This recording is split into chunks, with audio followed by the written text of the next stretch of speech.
All right, well, good morning and welcome to everyone who is watching and following along with this edition of the Virginia Sports Hall of Fame's Hall Call interview series. As always, I'm Will Driscoll, the executive director here at the Hall of Fame, and I'm thrilled to once again bring you an exciting edition of Hall Call. But before we get started, I'd like to thank all of our sponsors who you see over my shoulders: Priority Automotive, Davcon Inc., Optima Health, the Beck Foundation, White Claw Hard Seltzer, Priority Auto Sports Radio 94.1, Davis Business Appraisers, and Hamilton Realty. We are able to bring you programs like Hall Call because of their support.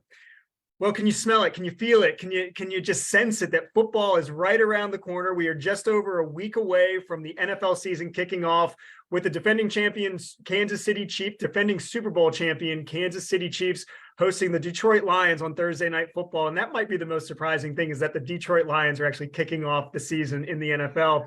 But we got another long journey to the Super Bowl beginning next week. But before we get into that, we want to make sure that your fantasy teams are all squared away. And as we've done every year since 2019, we have an expert with us to talk about fantasy football. We're joined by Jake Ciely, senior fantasy sports writer for The Athletic. He's based right here in Virginia Beach. He's been an industry leader and award winner with his picks and rankings in both fantasy football and baseball. And I'm hoping that some of what we talk about today will carry over into my draft, which is this Sunday. So Jake, as always, thanks for taking some time to join us today. No, I always appreciate it. I was about to ask you before we came on, is this the fifth year? I thought it was the 5 years running now. We started Hall Call in July 2019. You joined us in August 2019. So this is year 5 of this exact Hall Call interview series episode. So we're excited. It's great to have a resource like you, not only personally, but also here in Virginia, so people can read what you do, but also the work that you do with the Athletic. And it's just exciting to have you here. And I know that there's probably all sorts of things that people want to talk about, people want to ask about, but we'll jump right into it. So before we get into it, what is the topic? What's the trend right now in fantasy drafts? We're 9 days away from the season kicking off. So a lot of people who are in multiple leagues, they probably already had at least one. Some of them will wait till the last week to have their draft. But what are the trends or the topics that people are seeing right now as we're talking about fantasy sports? Well, the biggest one is as of today. So depending on if you're watching the replay, you might already know what happened, but today is the deadline. So basically, if you're watching in your area, like put the little timestamp over the top of my mouth, it's where Jonathan Taylor is going to end up, if he's going to be back with the Colts or if he's going to be elsewhere, because that's a big risky pick right now that, people are gambling in the second round. We know he could be the top running back, but as a theme for this year, previous years, actually 2019, when we first did this, it was that middle of the biggest wait on quarterback. Don't draft your quarterbacks till the middle rounds. Wait till the end game. There's so many good quarterbacks. You can just find one off the waiver wire, even if you miss out in the draft. And now it's kind of come around where it's shifting back up. It's not fully like Patrick Mahomes isn't in the first round like the back in the day with Peyton Manning was entering the first round. But you're considering people taking Patrick Mahomes, Josh Allen, and Jalen Hurts in the second or third round. And then that next group, when you're talking about Joe Burrow and Justin Fields and Lamar Jackson, people are talking about third, fourth, fifth, even sixth round if you can get deeper in your drafts. But basically, it's kind of bring the value back to the quarterback. You can see the leg up that you get at the position if you have 2, 3, 4 fantasy points per game, better than most. The one thing I'll say is, while people are starting to adjust to that, I keep saying, try Superflex leagues. I know that's not super common, but bring the quarterback value back and play Superflex. That's where you can start a quarterback in the flex spot, and that just brings them up overall. But I would say the two biggest things is, one, the quarterbacks that I already mentioned, and then the other one is everybody's trying to go wide receiver heavy these days. That's, again, go back to 2019, and you and I started, and there was a lot of running backs incorporated throughout the entire first round and running backs in the second round too. And it was kind of at that time, it was like, well, should we start taking more wide receivers? Well, the shift has gone so far the other direction. Now, like for everybody out there, if you play in a 10 or 12 team league, an RB1 is somebody that's top 10 or 12 at the position. RB1s, the top 10 or 12, all falling into the third round this year because everybody wants to take wide receiver. So now we're back to the other way. You know how it goes. You pivot when everybody else is going one direction, you zigzag, whatever you want to call it. But I think you're looking at, well, you want to get the reliability of a wide receiver. If it's going so far in the other direction, you might be able to get back to those days where, wow, I have 2 amazing running backs and I'm just running over everybody else in my league. It almost seems like the overcorrection is almost going too far. And before we continue, Jake, there's all sorts of resources on The Athletic to help you get set for your fantasy draft. Hundreds of articles, rankings, cheat sheets, everything. So head on over to The Athletic. Make sure you $1 a month right now. $1, like from now until the season starts, $1 a month. So it's a very that's they don't do that very often. Less than a cup of coffee, basically, right? As the old saying goes. But you talk about the quarterbacks, and we're going to kind of bounce around here and there and everywhere, because this is actually one of the weirder kind of off seasons that I've seen. Like, we don't really have the big time injuries that have really come into play. Joe Burrow excluded, and we'll get to him in a little bit. But we haven't had like the multiple big name injuries come online yet. So we're going to kind of jump around. But getting back to the quarterbacks, you talked about your Mahomes, you talked about Jalen Hurts. I saw Anthony Richardson, a rookie, is in the top half of most of the quarterbacks being drafted. Is that just based because he's already been named QB1 for the Colts and they really have no other option? Is that just purely based on speculation, or do people like what they're seeing out of Richardson right now in Colts camp? So it's twofold. One is with Anthony Richardson, when it comes to, if you're going into any league and you just let the default scoring go there, rushing is going to value more than passing, because the majority of sites, it's 1 point for 10 yards rushing. It's 1 for 25 passing. So if a quarterback runs for 500 yards, it's a heck of a lot more valuable if they pass for 500 yards. So if you get Anthony Richardson, what we expect to do as a rookie is very similar to what we've seen from Justin Fields. You could be talking 6, 7. I actually did a bold predictions article. They're bold predictions, so the likelihood of that happening is very slim. But my bold prediction is with Anthony Richardson breaks the rushing record for a rookie quarterback. So you get that kind of value. You get 800 yards rushing. That's 80 fantasy points, which immediately, like, he could do nothing else, and he's already has some value. And that's where you have to look at it, is that if he's just a capable passer, there's the upside of that. And the second part of it is not so much Anthony Richardson just in the rushing upside. So what you go down to is the second level when I talked about those top 6 quarterbacks that I brought up before. After that, that's where quarterback still does just wait, because you're talking about quarterbacks that score 18, 19 fantasy points per game, quarterbacks that are on the waiver wire scoring 17 fantasy points per game. There's not much of an advantage to get 1 more fantasy point per game. 1 point per week is not going to make the difference. So where you see Anthony Richardson is the same as you'll see people taking flyers on even Bryce Young or Russell Wilson to have a bounce back, or you want to find a quarterback who finishes top 6 or 7. You don't care about QB 11. And that's what it comes down to. It's like, if I could find QB 11, Kirk Cousins, Derek Carr, all those Matthew Staffords, they're always going to be out there in your leagues. So the people who are taking Anthony Richardson, and I advise doing the same. You take Anthony Richardson as the 10th, 9th quarterback off the board. If you miss, you have one of those failback options. So that's why he's there. It's not even so much that it's like, hey, I think Anthony Richardson is going to be the QB 11. It's that if everything breaks right, he could be QB 5 like Justin Fields. If everything goes wrong, that's fine. I'll just go find another quarterback. So if we can't find, say, one of the top 6 or 7, it's probably worth then loading up more on the wide receivers and the running backs, and then getting into that 11 to 16 range. Yep. So I have an industry draft that I run every single year. It's the first week of August. It's in New York that I do. And I actually took Anthony Richardson. I was the last person to take a quarterback because of what you said. People took him. I was actually considering being the first person to take a quarterback, because I was like, you know what? If Josh Allen makes it here, or Patrick Mahomes, I'll take him. But he didn't. So then I was like, all right, well, then I'll wait for the second tier. Didn't happen. So then I'm like, well, then I'm just waiting to the end of the draft. And I have I have my 3rd running back that's a top 15 or 16 running back. My wide receiver is extremely deep. And then I took Anthony Richardson. But to go back to that point, what I did is, still in the final round, Geno Smith was there. And it's like, he was just a top 10 quarterback. I'll take a double down, hey, throw 2 tickets into the lottery, so to speak. Maybe one of them finishes top 12 if the other one doesn't. You talk about tiers, and you've already referenced tiers. And if you go to The Athletic and you look at Jake's tiers, you have everything broken down into tier 1, tier 2, 3 for every position, all the way through, depending on how many levels you determine that position has. Define your tiers and the analytics that go behind each tier, and then which position has the deepest tier 1 and tier 2.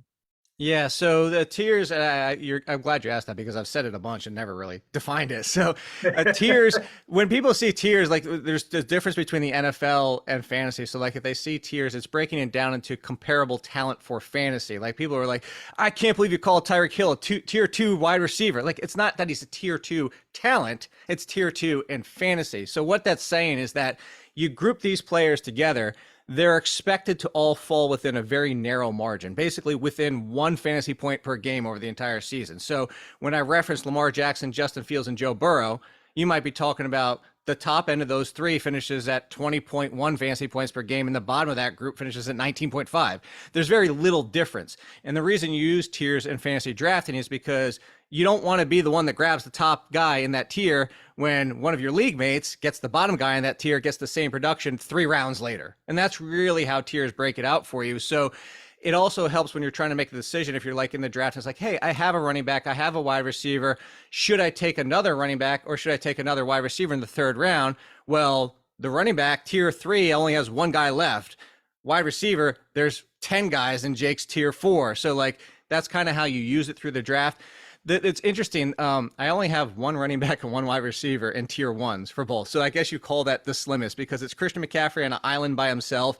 It's Justin Jefferson on an island by himself just because he's got the upside and the safety. Jamar Chase, you brought up the Joe Burrow thing. There's a question like, banged up Burrow. Is he going to try and play through it week 1? Cooper Kupp would be in tier 1, but he had the hamstring injury this preseason. So that's why. So I'll say, actually, I'll answer your question with who's got the deepest tier 2. And it's running back. Running back from RB2 down to about RB11 or 12, very interchangeable. Like anything breaks just slightly right on a touchdown basis. And the 11th guy I have ranked, like Ramondre Stevenson, like if he gets more of the goal line work than people expect with Ezekiel Elliott in town, he could be at the top of that tier. Austin Eckler, touchdown success has been amazing. What if it just goes the opposite direction? He could be near the bottom of that tier. And that's how you look at those tiers. Well, that's a great segue into the next bit of our conversation that is about the running backs, and Josh Jacobs is a perfect example of that. Nobody expected Josh Jacobs to put up the season that he put up last year. I mean, to the point that he didn't even get the 5th year guaranteed prior to last season. So that's why he went through the franchise issue that he went through with the Raiders this offseason. But much of the talk of the NFL offseason has been the devaluation of the running back position. You even alluded to it a little bit earlier in your first answer about how you're now seeing, some of the top running backs, they're now being 2nd and 3rd round picks, whereas the wide receivers are coming up. Is that becoming kind of the industry standard where the running back position is now being devalued because you still see this emphasis on the passing game at the NFL level? Yeah, it's kind of another twofold answer for you. I know there's been a lot of those so far, but it's the NFL reality is spilling into fantasy. It's the NFL is devaluing, as you said, they're devaluing running backs. It's funny, on a side note, that Jim Irsay is sitting here saying, I don't want to pay Jonathan Taylor, but give me a 1st round pick for like, you can't have it both ways, buddy. But that's how the NFL, I know, but that's how the NFL is. You saw the holdout with Saquon Barkley. You saw the holdout with Josh Jacobs. They both got 1 year a boost kind of deal over their franchise tag, but it's because the NFL, realizes running backs, it's not mutually exclusive to say you can have an elite talent difference maker like a Barkley, but that running backs are also the most replaceable position. Like those can go hand in hand. They're not separate type of conversations, but you do have talent drop off. So if you look at the Giants backfield, Saquon Barkley gets hurt. Nobody's coming. You add up all the running backs behind the Giants and they're not going to do what Saquon Barkley is doing, but there are a lot of backfields that are split. And that's what's happening. It's like you look at Ken Walker, who was very impressive as a rookie last year, and they drafted Zach Charbonnet, and now you're looking at a potential 50-50 split. And what's the NFL say is like, we can keep both guys healthy. We don't give them 350 touches. We have playoff aspirations with 2 great talents instead of just 1. And so you're looking at backfields in fantasy as how many of these guys are actually what we would call, I'm going to use the quote here, bell cows. That means, do they touch the ball 15 plus times every single week? Are they putting up double-digit fantasy points every single week? And there's a handful now in that. And that's why, as people are scared that, I brought up Stevenson. He is still kind of a bell cow. He's going to get 250, 300 touches. And the good thing is a lot of them are going to come in the passing game, but he's not the bell cow of like a Saquon Barkley where it's going to be guaranteed 300 touches. And that's what has people afraid, is that what if Ezekiel Elliott steals 10 rushing touchdowns from Ramondre Stevenson?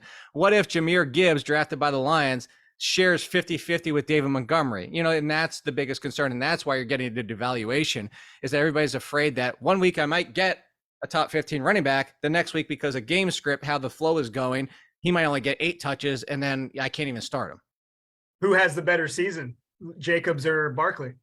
I mean, I'm we obviously see, personal preferences aside. personal.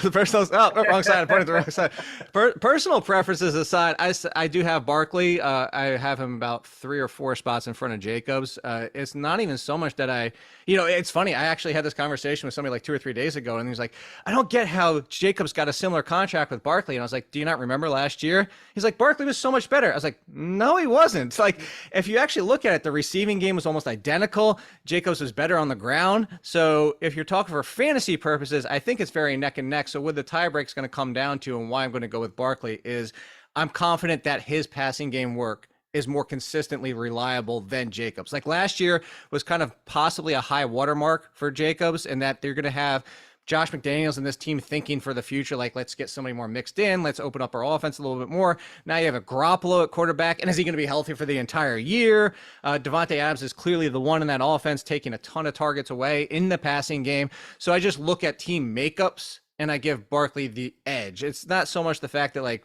talent-wise, as a pure player basis, I would take Barkley 10 times out of 10. Yeah. But if you're talking fantasy, they're in the same tier, to go back to the tiers. Like, if you don't get Barkley, just take Jacobs a full round later. Yeah, I lucked out. I lucked out last year. I got Jacobs, I think, in the 3rd or 4th round, and he ended up being a great addition to the team. Made it all the way to the championship game. Didn't win in the championship game, but that's fine. But Jacobs, but you got there. A lot of people have been thanking me for Jacobs last year, and I was like, I know I was higher than most, but I wasn't even expecting, like, you can give me some credit, but I wasn't expecting that kind of season. No, I think 2,000 yards from scrimmage. I don't think anybody was expecting that, considering when you looked at his career up to that point. Speaking of someone who's had a very long career, but seemed to take a bit of a step back last year, and that's the new Jets quarterback, Aaron Rodgers. Is Aaron Rodgers a 40-year-old quarterback, or are we expecting him to revert back to the multiple-time MVP winner because now he's surrounded by more pieces? Is this just a disgruntled guy who is in Green Bay who's happy to be out, or is he aging like 40-year-old quarterbacks age? I think he's aging, and I think that you look at Tom Brady aging, like, they can break it. They can be like, oh my gosh, I can't believe a 40-year-old quarterback is doing this. When it comes to fantasy, though, I think that I'm pretty much like, I'm higher than some on Aaron Rodgers, but I'm still lower than, like, he's a fringe QB1. That's what you say, like, he's around QB 12, 13, 14, 15 because of what I go back to in the conversation about Anthony Richardson. I'll take Anthony Richardson before I take Aaron Rodgers. If I was having an NFL team and a potential MVP and want to win a Super Bowl, I would take Aaron Rodgers today.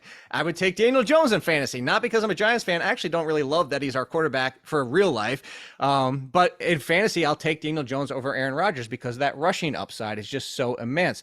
Aaron Rodgers for fantasy needs to have that Tom Brady type season. And when I say Tom Brady type season, is he needs to throw 4,000 plus yards guaranteed. He needs to throw 30 plus touchdowns guaranteed to even be a QB1, a top 12 quarterback, because that's what it takes these days. So many of these quarterbacks run, get 400, 500, 600 yards.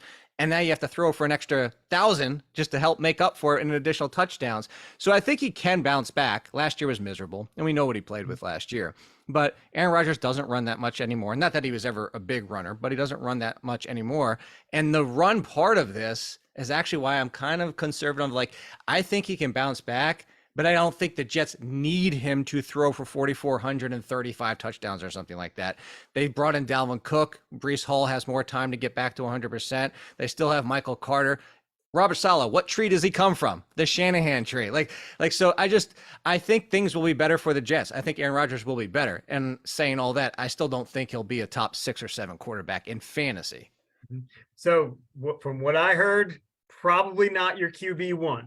No. Aaron Rodgers, probably not your QB1. But if you take Anthony Richardson, he's a fine backup plan. Exactly. Well, speaking of somebody who will probably be QB1 for everything that you just mentioned, that not the 4,000 passing yards, but everything else that comes along with it, Lamar Jackson got his big contract, seems to be happy now, seems to be in a good spot. They seem to be putting some more weapons around him offensively as well. How are the fantasy minds viewing Lamar Jackson going into this season?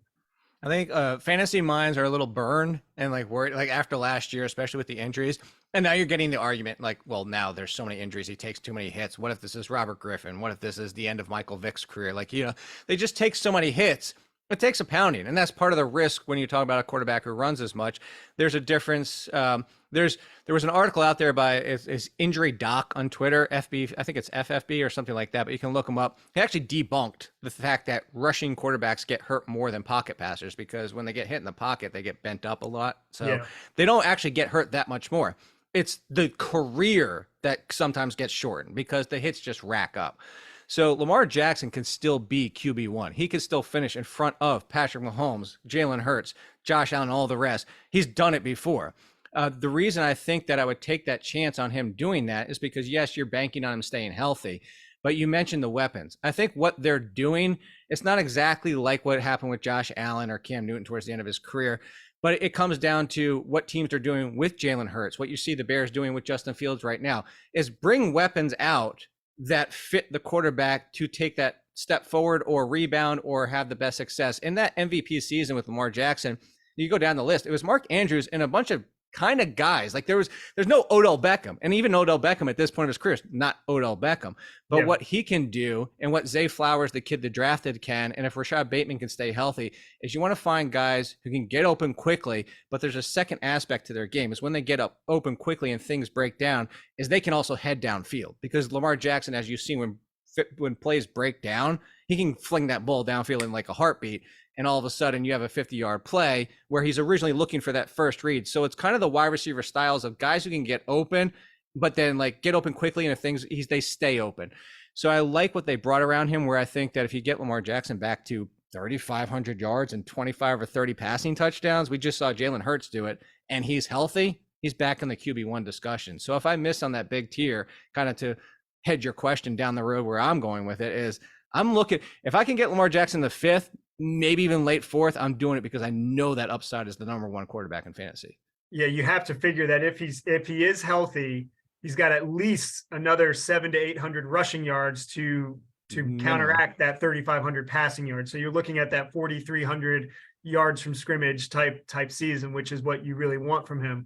Kind of getting back to the injury discussion that we started a little bit earlier, we mentioned that there's not a ton of big name injuries. Probably the highest profile one so far is Joe Burrow, but Burrow seems to be the type of player that you alluded to with what you need from Aaron Rodgers. You need that 4,000 yards. You need those 35 touchdowns, because he's not the running quarterback like the Hurts, like Lamar Jackson.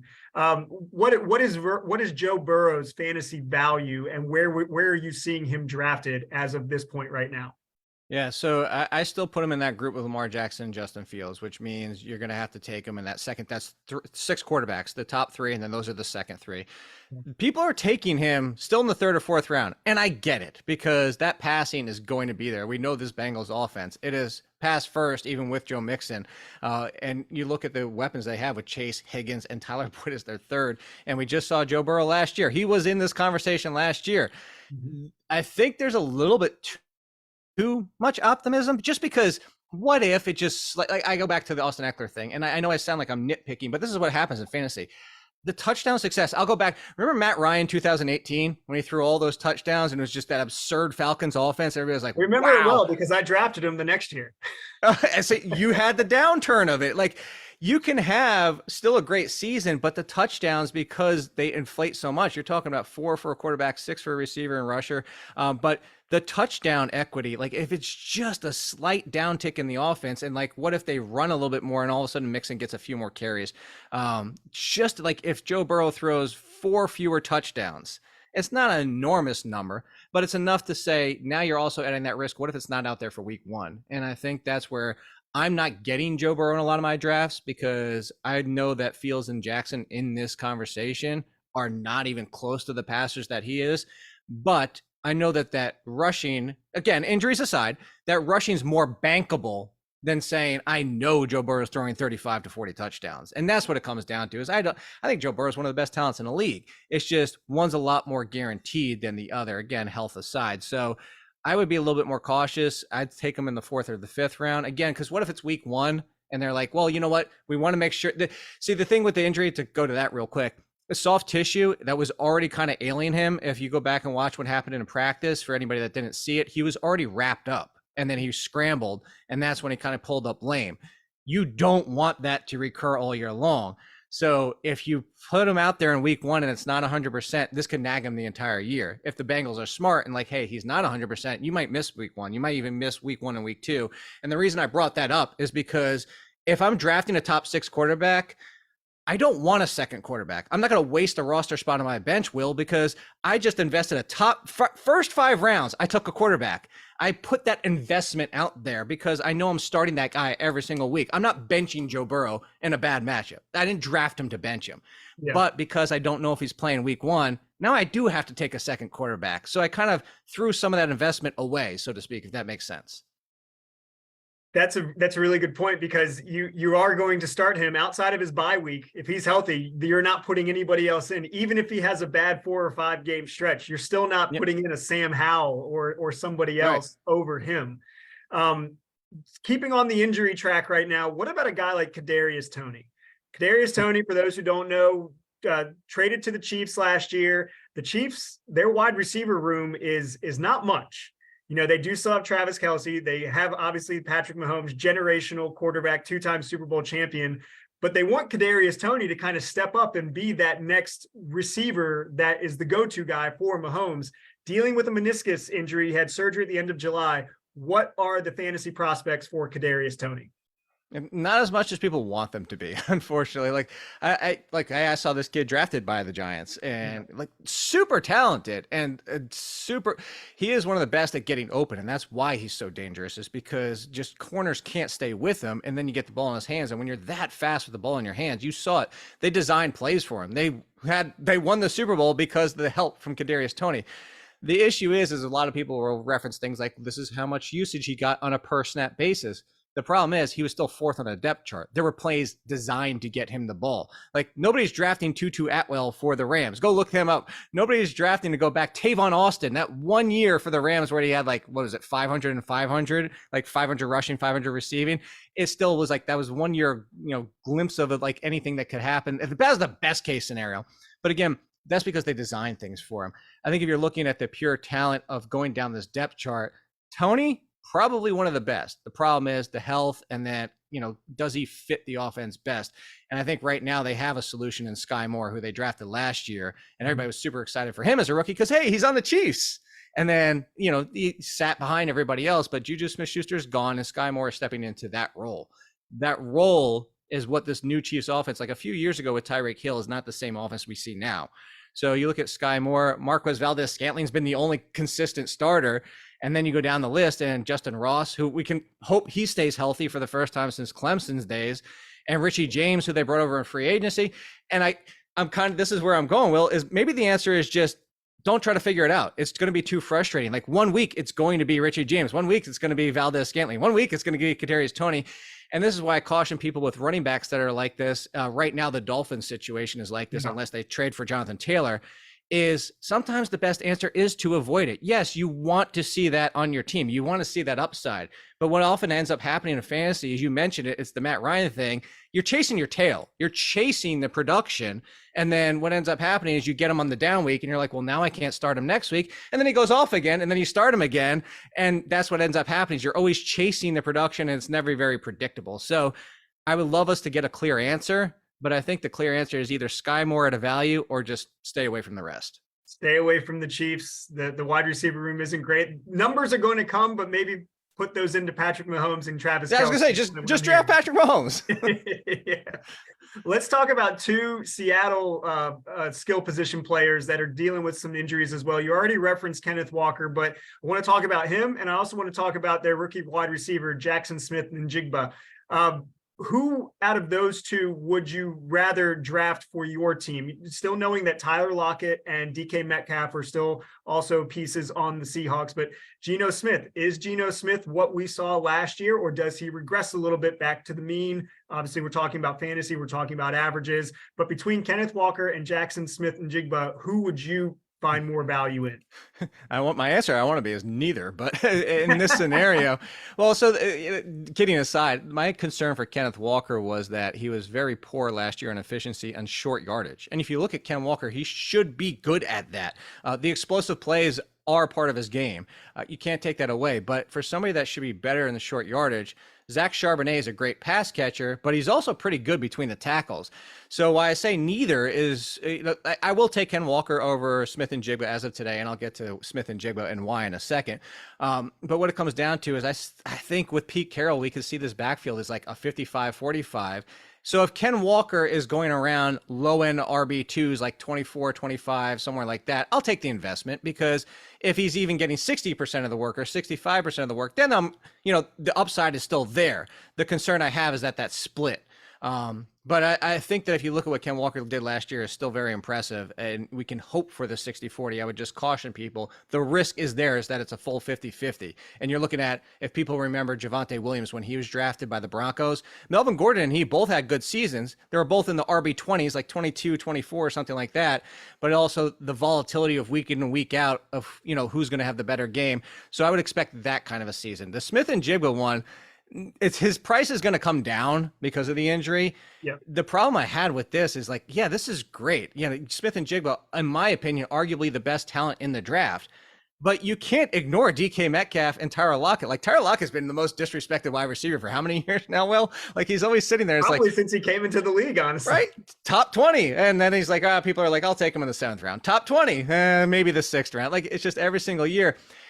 The Smith and Jigba drafting meant that the Seahawks could move towards a little bit more 11 set, which is 3 wide receivers for everybody out there. And that's what you said with Geno. The appeal was, why aren't we still taking Geno? Why are we throwing out last year that can't ever happen again? There is risk. Yeah, of course, that could be a one-year anomaly for him.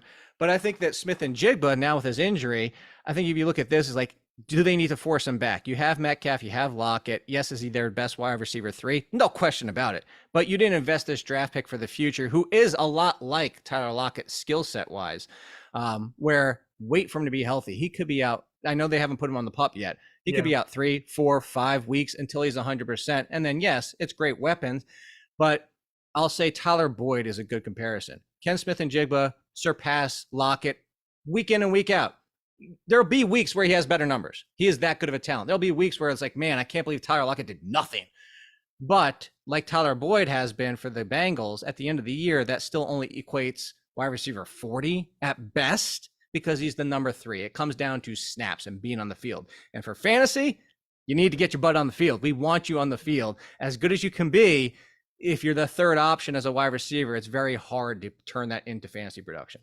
I'm not going to lie. You're giving me some great segues between question to question, because you're talking about people being available and being on the field. And that leads right into my next player, Calvin Ridley.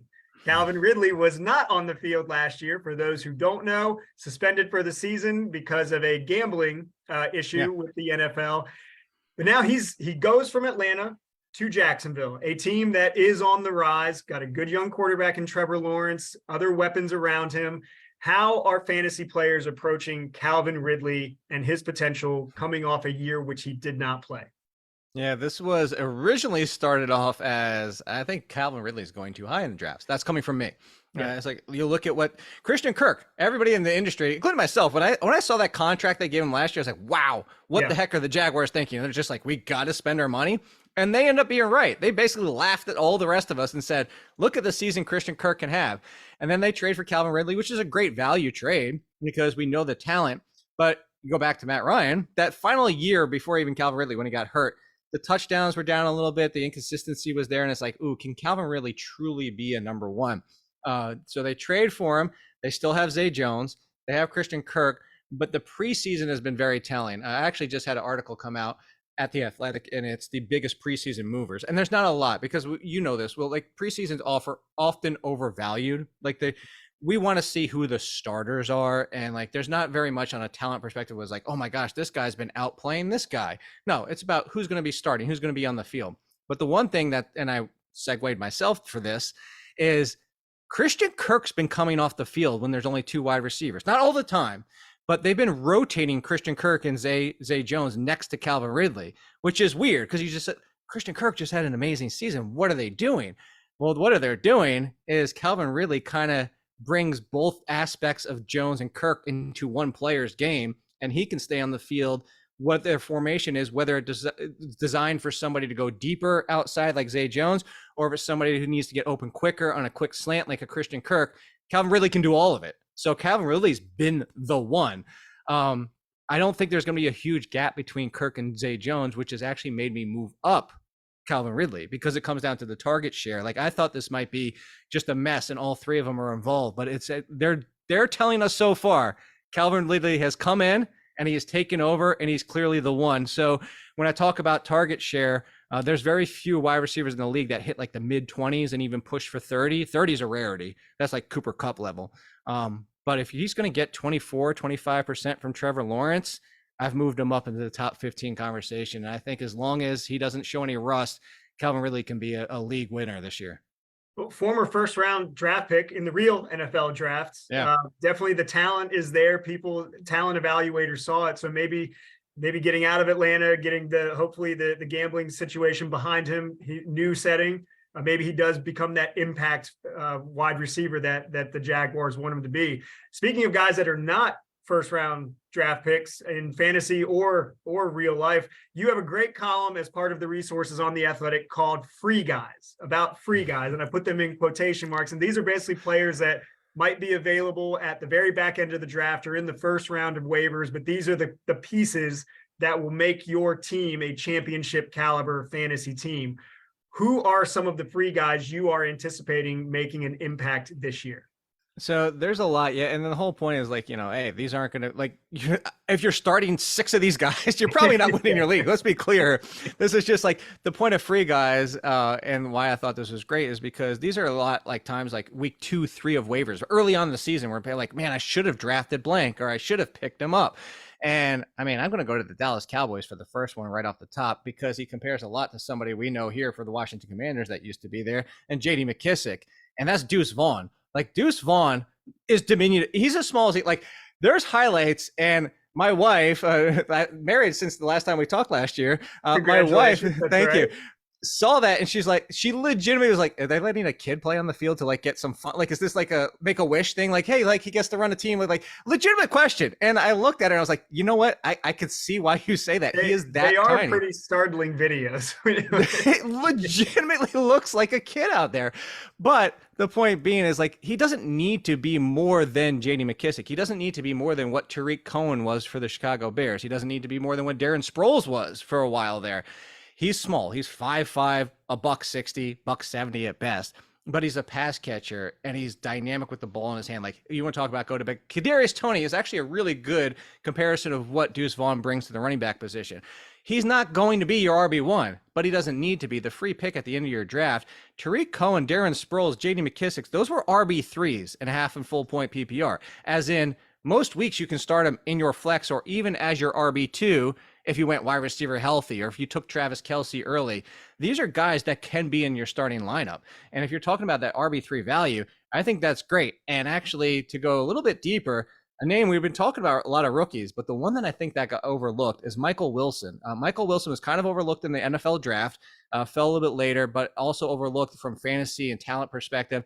Very talented wide receiver that because of where he played and all that type of, he's stepping into potentially the number 2 role for the Cardinals. Now, it is the Cardinals. This could easily be the worst offense in the league. We're talking about Josh Dobbs or Clayton Tune, a rookie who's starting week 1. Kyler Murray might not play at all this year, but there's a chance that Michael Wilson is the second best wide receiver on this team. Second best on the worst offense in the league, still top 50 wide receiver. And again, top 50 wide receiver 40, go back to Tyler Boyd. Doesn't mean you're starting him every single week, week in and week out. But as somebody who's a free flyer, and we were like, wow, I didn't see this guy coming out of nowhere, blah, blah, blah. That's the point. And, there's some tight ends in there, like Luke Musgrave.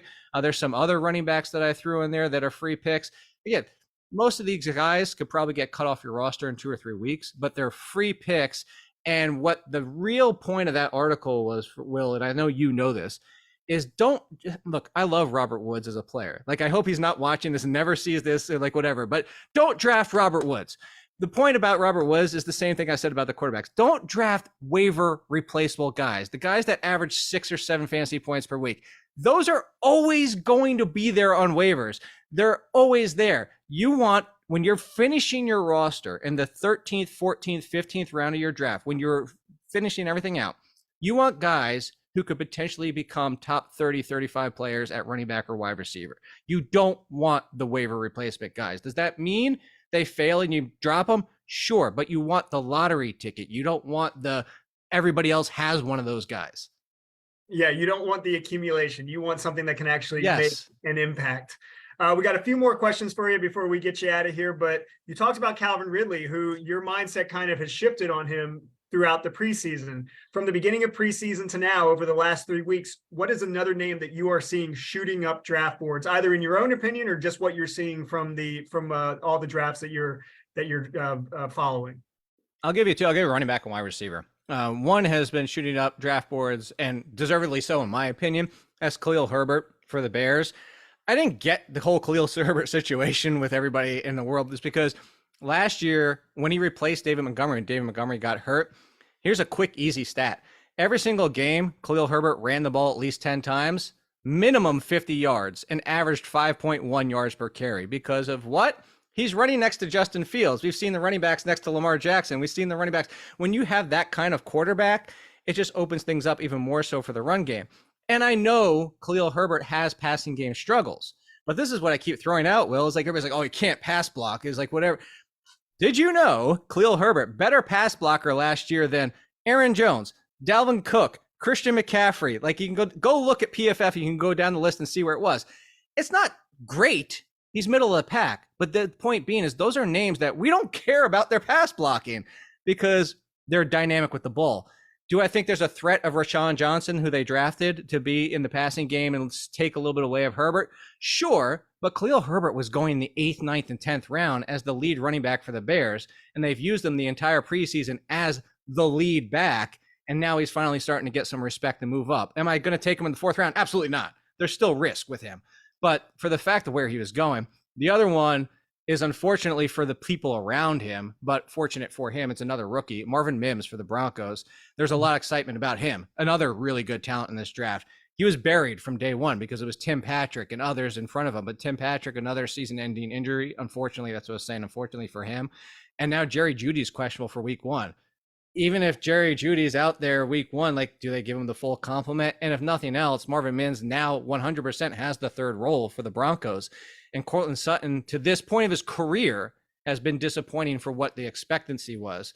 And now Jerry Jeudy, is he going to be banged up? He's going to be in and out all the entire year. Marvin Mims has gone up a good 3 rounds in drafts because it's that opportunity. It's basically like we go back to the Smith and Jigba situation. It's just like that if the injury didn't happen to Smith and Jigba, it actually happened to Tyler Lockett. When we start getting into pass blocking for running backs, I know that the fantasy aficionados, that's the deep dive that they want. They want the analytics like that.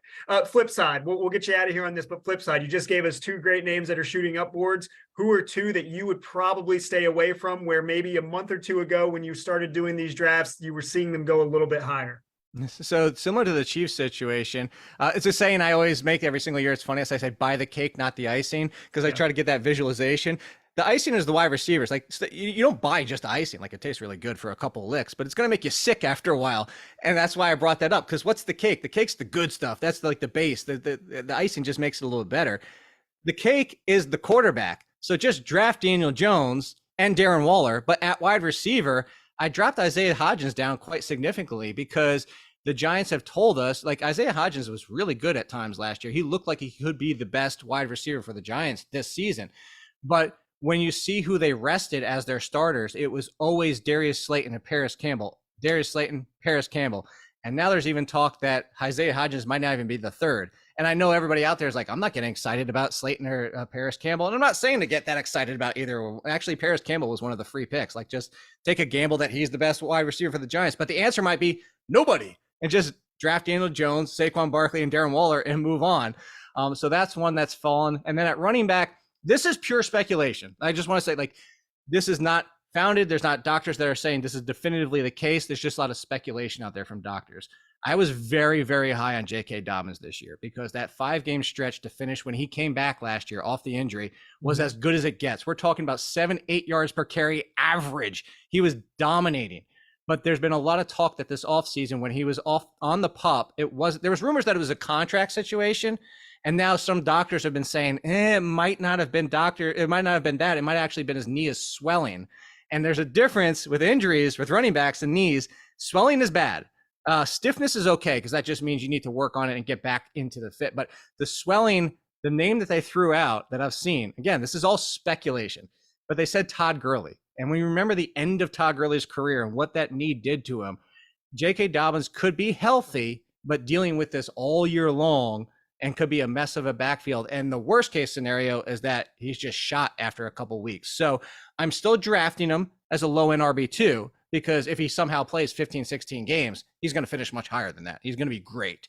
But I had to knock him down. I originally had him as like RB13. I was like, man, this is going to be great. But I had to knock him down significantly just because you have to factor in that risk that you lose your running back quickly. Well, while the J.K. Dobbins take you just had is based a little bit more in speculation, 99.999% of everything you bring to this is always based in fact and research and analytics. And we always appreciate the time that we have with you every single time of year, this time of year for the last 5 years. Jake, as always, it's a pleasure catching up with you. Always a fun conversation. I always appreciate it. I'm looking forward to year 20 when we're doing this. Absolutely. Well, that means that the Hall of Fame is still chugging along at that point. So be sure to read all of Jake's content for Athletic Fantasy Sports. They have a fantasy football draft kit and resources, tons of articles to get you ready for the draft. You can also follow Jake on Twitter at AllInKid, all one word. Be sure to follow him on on Athletic Fantasy and Twitter. Get all the information as you head into your draft. I'd like to thank everyone who tuned in and who will watch and listen to this post-interview. As always, like to thank all the sponsors over my shoulder. Be sure to stay up to date on all things Virginia Sports Hall of Fame and the Hall Call interview series and podcast by following our social media platforms, Facebook, Twitter, Instagram, LinkedIn, and YouTube. You can also listen to the Hall Call podcast on Apple, Spotify, or SoundCloud. Once again, I'm Will Driscoll with the Virginia Sports Hall of Fame. Whatever you do, participate, don't spectate, and we'll see you next time.